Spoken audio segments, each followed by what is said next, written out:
Good morning, everyone. I am sitting at the organ console here at St. Mark's, and Mother Sylvia is very graciously filming me.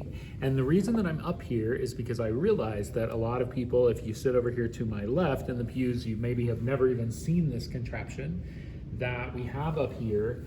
And a lot of the discussion around a potential renovation has to be with the limitations of some of what we have up here.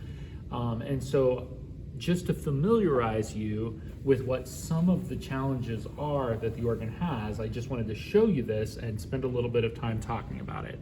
So, first of all, this is what we call the console. It's where the organist plays the organ. And this console has been virtually unchanged since the organ was built in the 1950s. And if you can imagine the way that anything is controlled today, like imagine a car or a television or a telephone or even your kitchen stove, you can imagine how much more technologically elaborate organ consoles that are built today are than ones that were built in the 1950s. And you may think to yourself, well, does that really make any difference? But it does for a number of reasons, and I want to talk about what some of those reasons are. Mother Sylvia, if you would just come closer. So everyone, if you can see here, these little things we call stop tabs are tabs that control which sounds the organ plays. So here's one that says 8-foot principal.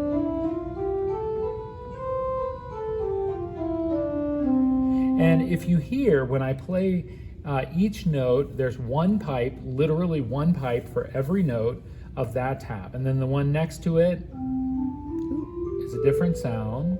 The one next to that is a different sound. And so on for all of the tabs. Some of them have special uses, but that's basically what they do. Now on this instrument,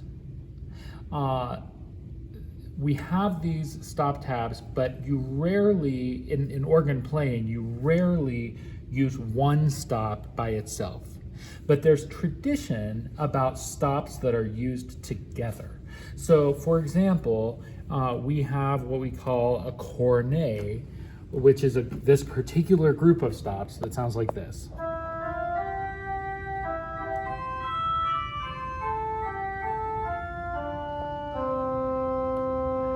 Now, on our organ, just using that particular one as an example, we have a problem because one of the stops should play on this stop tab right here, but that stop tab stopped working altogether. And so our organ technician, in an attempt to make that combination of stops still work, he put that stop over on the wrong stop tab. And there it is by itself. What happens if you push the one that doesn't work? Nothing, because it's wired off.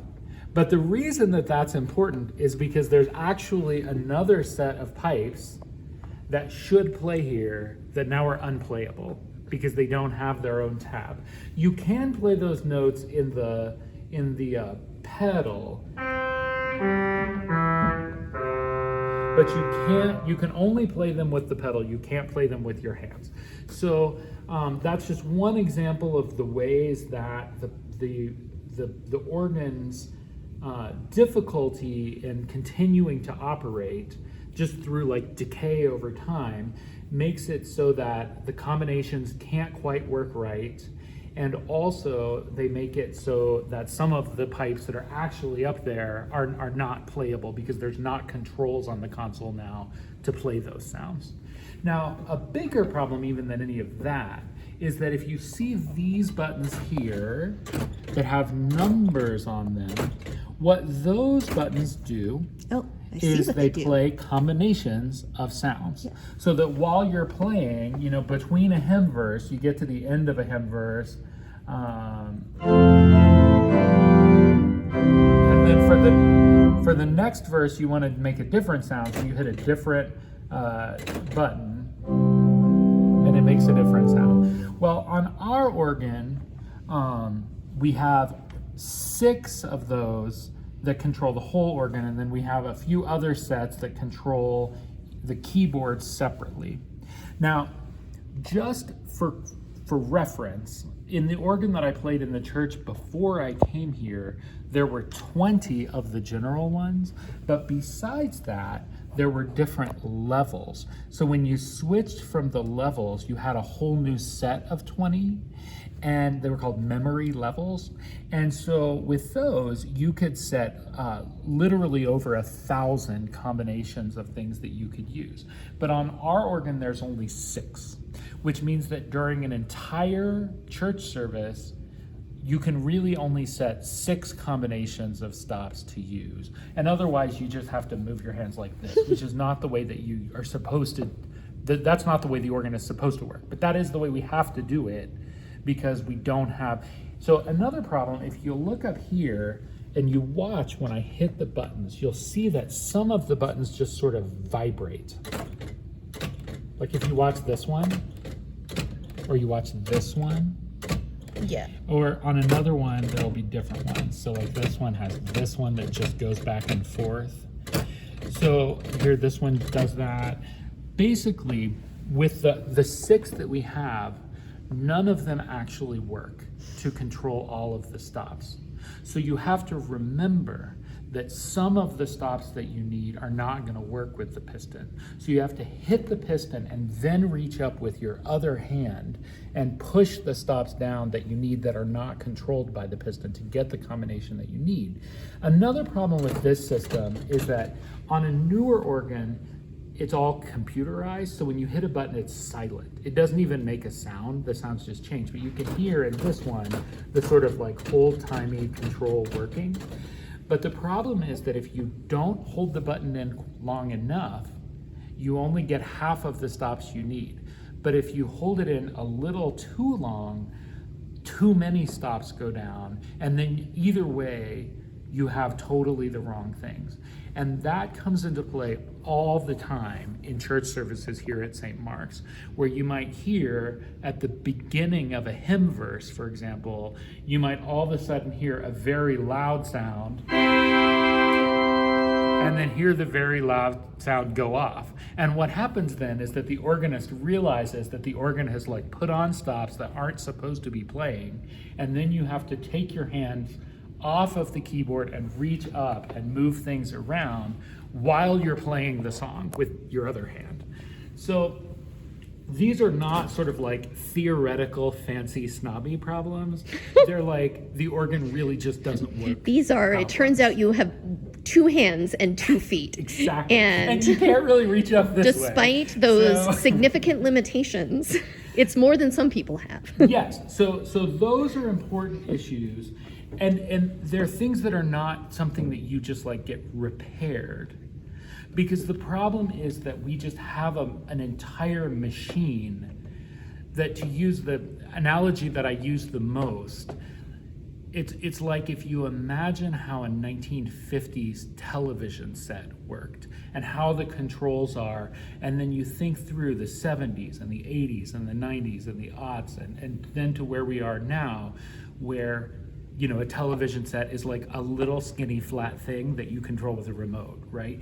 And so we have a machine that's not, you know, another interesting analogy about that I just want to mention is that if you see a brand new pipe organ, they usually have a console that looks similar in size to this as far as the box. But something that would be interesting to demonstrate, but I can't right now, is that on the inside of this box, it's full of like wires and circuits and all this like elaborate stuff, all of which can go wrong and does regularly. But in the inside of a new organ, you just have a couple of little computer boxes that are like the size of an Apple TV or like the size of a cable box that control the whole thing. And then there's nothing else in there except empty space.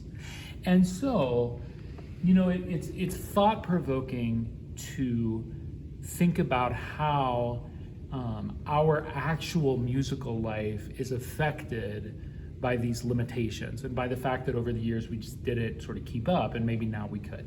Okay, I want to change subjects to another topic that I want to bring up, which has to do with the actual pipes that are in the organ. So Right. over the years, for the most part, if you maintain an organ, the pipes just sort of sit up there and play, and you tune them and they're fine. But over time, sometimes things go wrong with them and they sort of decay, or the metal wasn't good to start with and they collapse under their own weight. And so in our organ, Mother Sylvia, if you just come back, I just want to show a couple of things. So this right here is the set of stops that control this keyboard right here, which is called the grate. It's sort of the main keyboard that you use. But there's a very important stop on this that's called the cornet, and it's just not there. The pipes are just not in there. No one really knows why they were taken out at some point, but it's like a very important part of the organ that you would use very routinely on a Sunday that's just not in there. And another example of that is a stop here that's called a flute celeste. And right now, the flute celeste is gone, and there's pipes in there that are being stored, I guess you would say. You can't hear this, but some of the notes that I'm playing are just air, so they go. And so basically it's not there either. There's a stop here that's supposed to be chimes, so it sort of sounds like bells. It's not there. We have the stop over here that we can't use. We have another stop here that's part of a very important combination of stops. It's what they call a 2-foot flute, but for some reason the 2-foot flute is missing, and there's a different stop in there that plays at the wrong pitch level, so it can't do the thing that it's supposed to do in combination. So there's a lot of things. There's supposed to be a thing called a vox humana that imitates the human voice, but it's also not there. So there's a variety of problems there. Another thing that I just want to mention is that because of lack of maintenance of the pipes, many of them don't play correctly. So if you listen to this one, for example,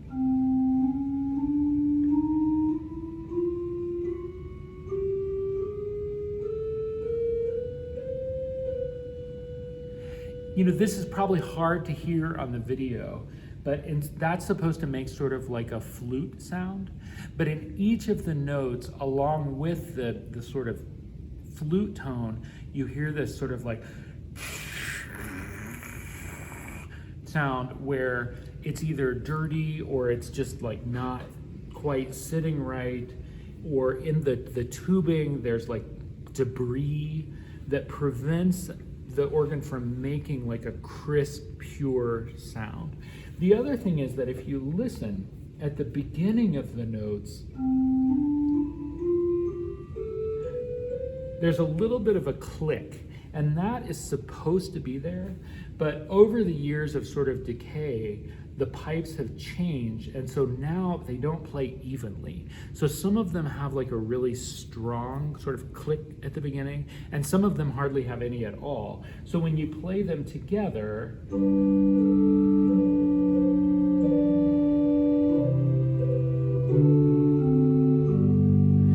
again, you can't hear this probably in the video, but the pipes don't play evenly. So some of them are too loud, some of them are too soft.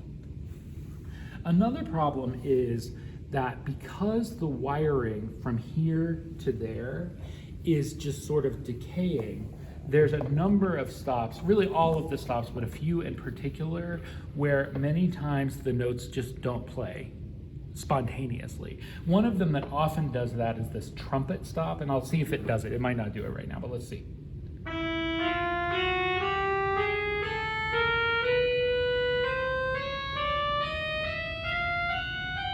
So they all played that time, but often when you use that stop, sometimes they play, sometimes they don't. And so you can't use that stop the way that it's supposed to be used because you don't know whether the notes will play or not. And if you just listen to the way that they sound,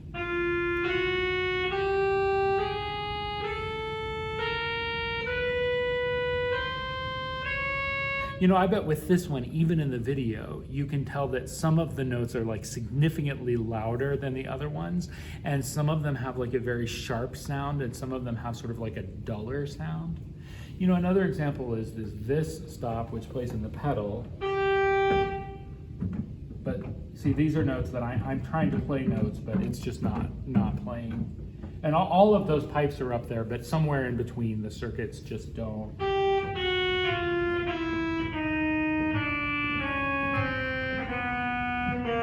And you know, you can't tell this, but in this stop and several of the other pedal stops, some of the notes play late.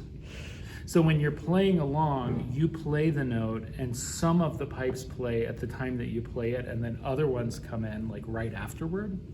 And that is really challenging when you're playing the organ, because when you're playing, you know, you're playing here, but you're hearing what's happening up there. And you're also sort of listening to the congregation singing and the choir singing and everything else. And when things are not like coming in together, you think that there's a problem, but really the problem is just that the notes don't play at the same time. And it's hard to demonstrate that on a video because you can't sort of see when I'm playing compared to when the notes play. But it's really an issue. Another problem is that there's a trumpet on the Great Manual, which should be a very important stop, but as you're about to hear, I'll play some of it for you. It's highly out of regulation.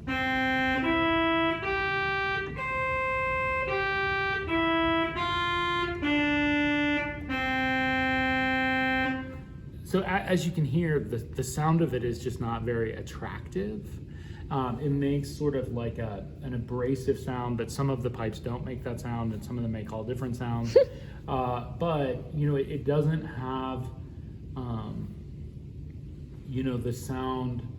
It doesn't have the sound that it was originally intended to have, and that, if you were to use the organ the way that you're supposed to, that's a stop that you would use like along with a big loud hymn at the end of the service, or like on Easter or something.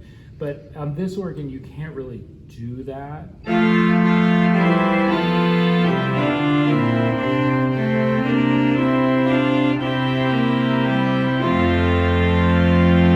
Because it has a sound. I don't even know how to describe it, but it's not a sound that people would find Edifying. pleasing, useful, edifying, right? Because that is not the way that the organ sounded when Reuter drove out of town in the 1950s. But over time, things just change. You know, and a similar problem is this clarinet stop,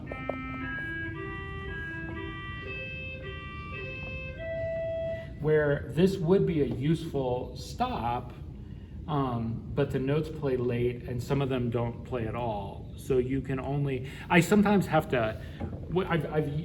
In times past, I've occasionally transposed hymns to a slightly higher or lower key intentionally because I wanted to use that. So I changed from one key to another to like avoid the notes that don't play or things like that. But you know, those are basically the things that I wanted to talk about. But you know, as I said, one other sort of closing thought. You know, if you had a new console here, among the things that it would do that would probably be really useful for us is, you know, most consoles today would have sort of like a computer display here, and that computer display would have much more capability as far as changing the stops. But another thing that most organs are able to do is to create sound files that the organ will play on demand. So someone like records a hymn, for example. So like, for example, I usually don't come to the Thursday Eucharist, but if we had an organ with that kind of computer, Sylvia or Christopher or David could ask me to play a hymn that someone who doesn't play the organ could just hit a button, and then the organ would just play the song and everyone could sing along, which would probably like really help without a person having to come and play. And you know, I could give you a vast list of ways that an organ that had those kinds of technological capabilities would just make music easier at St. Mark's. Another example is that, you know, at St. Mark's, we only have one person who's the organist and choir director. And again, usually that works, but some pieces it's hard because the organ accompaniment is very difficult for a particular piece. But if you had an organ that had more technological capabilities, one person could start the organ playing and then could conduct to the choir while the organ just played the accompaniment on its own. So, those are basically the things that I wanted to say. Oh, one other thing that I just wanted to demonstrate that's really a problem is that if you look at the organ and you imagine, because of the one person, me sitting right here, you can imagine that the people on the other side of this music rack can't see me. They can't see my hands or my head or my face. And because of that, the choir has to sit in this rather awkward formation that you can kind of see here, where most people either have to sit way over on one side or way over on the other side, because no one would be able to sit in this middle area because they can't see what I'm doing. And at times in the parish's history where the choir was quite small, I think that worked okay because the choir could all just sit together on one side or the other. But the choir right now can't really fit on one side or the other, so they're left split, dramatically in half, which makes things challenging. So I hope this was helpful, and I hope that everyone is able to hear what I'm saying. And I look forward to talking to you in person on Sunday morning.